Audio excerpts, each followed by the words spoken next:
Hey, it's Will of willsgarden.com, and a question I get asked all the time is how to use an IBC Tote as your water system for your camper. Let's say you're off-grid and you need to still be able to take a shower. Well, there's a simple solution to that, and it's taking your 275-gallon IBC Tote.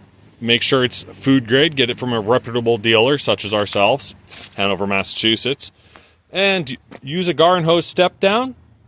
Use your 1/2-inch garden hose. And then you're going to use an on-demand pump. This is the same style pump that came in your camper from the factory. This one, though, that I'm showing right now, actually plugs into a regular household outlet. You can use a 12-volt version if you're running off of battery power, solar, or the such. They do make it. All of these links are going to be down in the description, by the way. And then over here, we've got a pressure tank. What this thing does is it just regulates the pressure. Half of it's air, the other half's the water, and it just keeps a nice pressure on your water system. So like if you crack open a faucet to brush your teeth but don't have it open all the way, instead of machine gunning on and off the pump, this just keeps the water nice and smooth. I'm sure you've seen in your camper where the water comes out all choppy. This smooths it right out, makes it nice and steady, more like your house.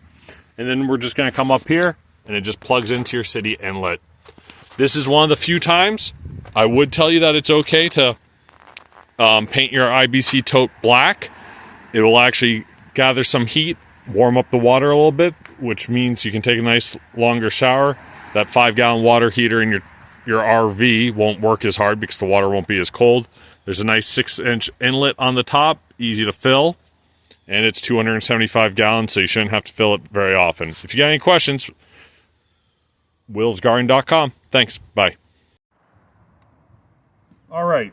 So we got the pump from Amazon. I went ahead and hooked on the filter onto the inlet side. You're going to notice that there's arrows. The side's in, the side's out. So here's the filter, and then we hooked on the nipples. Now, you're going to see on the Amazon listing, they're going to suggest that you buy this to go with the pump. There's only one problem. The threading on the pump is not the same as this. Even though they're the right size, they will not thread on at all. It's not a matter of gooping it up or anything like that. They just won't thread on. I could not for the life of me get them to thread on. It's totally different. So it's a waste of time. Oh yeah, and money. So what we're going to do here is take our 1/2-inch garden hose, cut off the female end, so the end that's going to go to our faucet.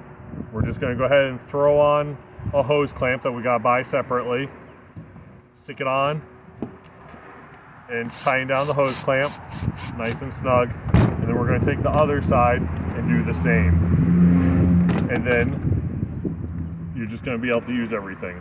I strongly recommend coming up with a way of keeping your pump dry, whether it's inside a box or you're going to take it in at the end of the night, or just cover it with a piece of plastic. These are great pumps, but they do not like being out in the elements, especially in wet grass for a long time. I killed one after 3 months doing that. I was torture testing it, making sure that, you know, that it's a good product before I recommended it.